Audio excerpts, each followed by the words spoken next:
Hello everybody and welcome to MOFO RC Garage. This is Nick. Today we are going to do a little bit of science, maybe some physics. We're going to test out the old faithful Emax 12G servo, the Metal Gear version, versus the new MOFO RC Black label. We're going to do an arm wrestling match between the two of them and just see who comes out on top. These can't really be considered as conclusive evidence or anything for anything. First off, just because they're both running off the same BEC circuit, off of a splitter, running off of a standard scx24 ESC. So don't take this too much to heart. Kind of keep it at face value. Is more like just fun. We're going to see what happens, if anything, when these both go against each other. And the first thing I did want to mention is the weird kind of thing I've always noticed about these Emax servos, the 12Gs. Every time you turn them on, they always have a little zip, zip, little flicker on them. Like, watch this. See that? On. Let me turn it so you can see what I'm talking about here. Every time I turn the ESC on, they give you a little flicker. And I've noticed that pretty much like every single one I've ever done has that. These are the genuine Emax servos. These are not the knockoff brands. I'd say they're not from China, but they're all from China. Even the genuine ones, the non-genuine, they're all from China. One way you can tell if it's genuine or not is the knockoffs actually have the sticker on the wrong side. They put this sticker on the other side. When you mount your 12G Emax servo, you won't see the sticker if you have a genuine one. Now that doesn't mean that your servo is genuine just because it has a sticker on the right side, but it does mean if you have one with the sticker on the wrong side, it's definitely not the genuine Emax servo. I bought those directly from the factory. I didn't fly there and pick them up, but I did buy them directly from that factory, so I know that they are all in fact genuine. Plus they do come in the box. I don't know if the knockoff ones have this or not, but the original ones have a little scratch sticker. And so back here on the back, if you want to find out if you do have an original one, you scratch off this coating right here and it gives you like a barcode or something you can do with, I don't know what you're supposed to do with it, but that is one way to find out. A lot of the times I'll send these out and I won't put them in the box, the original box. It's just for space and for weight savings during shipping to save me a couple bucks. So if you don't get a box, you probably will get that bottom tab from the box. I'll usually tear that off and throw it in the bag with them if you don't get the box. What I'm going to do today, I'll turn this so we can watch the little arm wrestling match. But what I am going to do is I'm going to use this little brass gear because it kind of fits perfectly in between the space here. And then I'm going to run an 8mm long screw through the two horns here. And we're just going to have a little friendly, fun arm wrestling competition. You can see they are both turning opposite directions, which means they are both the same rotation.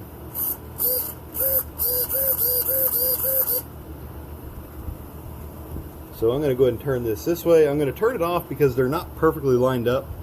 I'm going to turn it off whenever I screw this gear on so I'm not stressing both of them out and heating them up before I do the test. I'm going to turn it off, run that screw through the gear through both of these arms, and then we'll give it a shot and see what happens. Now, one thing I was concerned about is, being that they're both running on the same circuit and the same BEC, if there's going to be enough power to supply both servos, and if there's not, will the one that takes less power take all of the power? So we'll find out here in a second just exactly what happens here. Alright, I'm going to go ahead and turn that so we can kind of watch from the side. And I will be turning... Shoot, I should have checked which way they were going before I did this. I'm going to go ahead and just try turning to the right first, and then I'll try turning to the left first on the stick, on the remote. And we'll see what they do. So I'm going to go ahead and turn it on now. And you can hear, I don't know if you can hear it because the fan's on, but I hear they're buzzing right now because they're both pissed off that they're stuck together at an angle. So we're going to go ahead and turn to the right.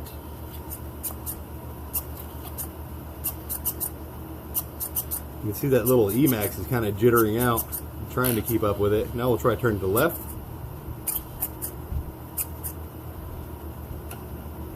Oh, and it browned out. Oh, there we go. Now they're working again. So it looks like the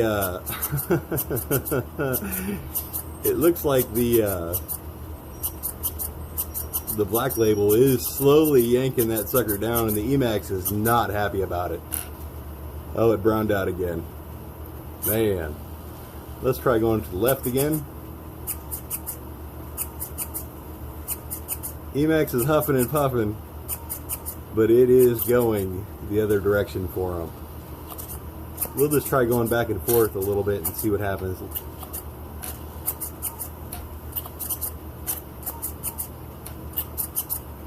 You know, surprisingly, it didn't just jam the Emax to the ground, but if it would have enough power in the BEC to give the servo it needs fully, that black label would tear it out. It's going, it's trying. And that poor Emax is fighting his little heart out. Oh, man. Oh, you poor little Emax servo. You're doing, stay strong, little roots. Stay strong. I'm going to call that a win. Let's try the other direction again. Oh, poor little Emax. I don't even want to attempt this with the Nsdrc servo. I do have an Nsdrc servo. Maybe the next video I'll try the black label versus the Nsdrc on this side. If I do that, I'll probably have to get have to hook up 2 ESCs, or at least run like a Castle BEC or something in between them, just to give it more power. That's a good idea, actually. I do have a Castle BEC laying around. I should probably hook up that and give that a shot and just see what happens with an actual BEC on these things. That would be fun to watch.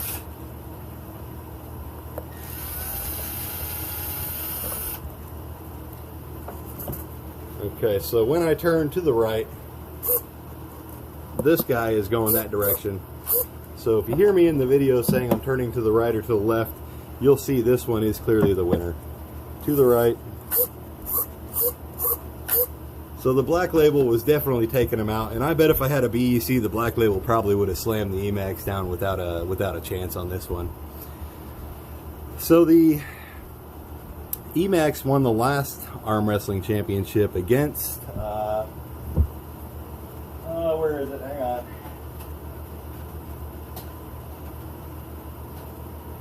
Against this one?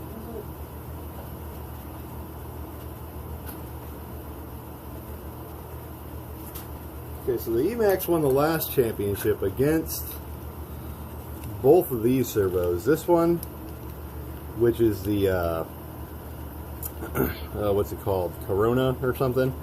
Corona. The 939 MGs. The Emax tore up this one, and it also tore up the AGRFC brand kind of budget labeled servo. The Emax took out both of those in the last championship we had. And I'm real happy to say that the black label tore up the Emax this time around. I think next time maybe we'll retry this test with the BEC hooked up, and then maybe we'll do the Nsdrc servo and see what kind of stuff, maybe we can break something with the RS100 from Nsdrc. This little guy right here. Maybe we'll see if next time with the BEC on here, if we can't break something on one of these servos. We'll try that one out against the Emax first, and then we'll try it out against the black label next go around. If you enjoyed this video, throw the little like button on there. Maybe, I don't know, maybe convince somebody you know to subscribe as well. I'd sure appreciate it. Thank you for watching, and goodbye. I did forget to add a couple things to that video I just wanted to real quick go over as well. When the test was over, this little Emax servo was pretty warm to the touch. It wasn't boiling hot, but it was warm, and this thing was still neutral feeling, like room temperature. I do want to stress that this little sucker, it performed extremely strong and extremely well against the Challenger here. The Challenger is the MOFO RC Black Label servo. I just put it on the site a couple days ago. It's something I worked with one of the really large servo manufacturers that I'm not going to disclose, and I had them make a couple upgrades to this servo specifically for me that I wanted to try to keep a budget-minded servo. At the same time, you know, the power rating on it is pretty much about twice the output of what the Emax is. It is also faster. It is almost as fast as the Nsdrc servo, but not as strong as the Nsdrc servo. And the Nsdrc, I believe, is completely all steel gear internals. This one I'm just going to call metal gear because it does have like a, I don't know, I'm thinking it's probably like titanium output gear maybe, and then it's got some brass gears on the inside of the case. But the way these things are, unless you're rolling down a concrete pylon off a bridge or something, and your tires are taking it, you're tumbling sideways, cartwheeling the whole way, you're probably not going to break these gears inside this thing. And if you do, let me know, and we'll get you a set of either replacement gears, or I'll just send you a new servo. But I wanted to kind of add that. Plus, I wanted to add my little servo mount that I make now, the MOFO RC aluminum servo mount, which will do both the Y-link as shown here, and it will do a 4-link setup with the included stuff that comes with it. And you just use your, 4 links, or you can buy the 4 links from me. They will screw to the outside. Both of these posts here, both here and here, are both threaded.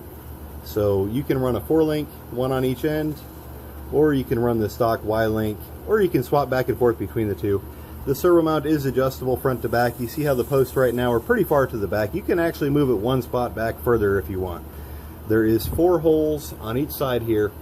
There is 2 holes in this post, so you can screw either just one screw in if you had to go all the way back, or you can do both screws, do halfway back. You can put it right in the middle, right in the front. You can move it all the way forward, just one screw in the bottom. And these do come in the package with 2 extra upright posts as well. If you do happen to mess up an upright post, let me know. I can get you some more. These do mount perfectly. They mount pretty low onto the axle. The back of the legs are threaded as well on the bottom here. It's kind of hard to see. The rear legs that screw through the axle are also threaded. So if you're using an aluminum axle housing with no threads in it, this will still mount onto the aluminum axle housing. If you are worried about the screws coming out, you can use a drop of Loctite in here, so you don't have to over tighten the screws and possibly strip anything out. And I think that's about it. This is right now the best servo mount ever made, and hopefully ever will be made. So I do have these for sale. And huge shout out to Nsdrc for picking these up to sell on his website as well. So if you guys want to support him, if you want to support me, you want to do it both at the same time, hit up his website and buy them. If you're purchasing another order from me already, you can buy them directly from me on my website. If you do buy the Black Label servo, there is an option for like $2 off when you buy this plate at the same time. I do still have the polycarbonate carbon fiber servo mounts in both 3 and 4-link. This one's still on the plate. I have to cut them out individually. This is the 4-link one. This is the 3-link one, or the Y-link one. I do still have these, but these are inferior to the aluminum one. These will still break, especially if you're using one of these suckers. Tons of power, giant tires. You can still rip the bottom of these out is what happens. It's not very often, but it does happen. If you do have one of those and you do happen to rip it out, just let me know and we'll get you taken care of as well. I really appreciate you guys watching. Like I said, a huge shout out to Nsdrc for picking that up. enjoy the weekend. And that's about all I can say. Thank everybody for watching, and thank you, Nsdrc.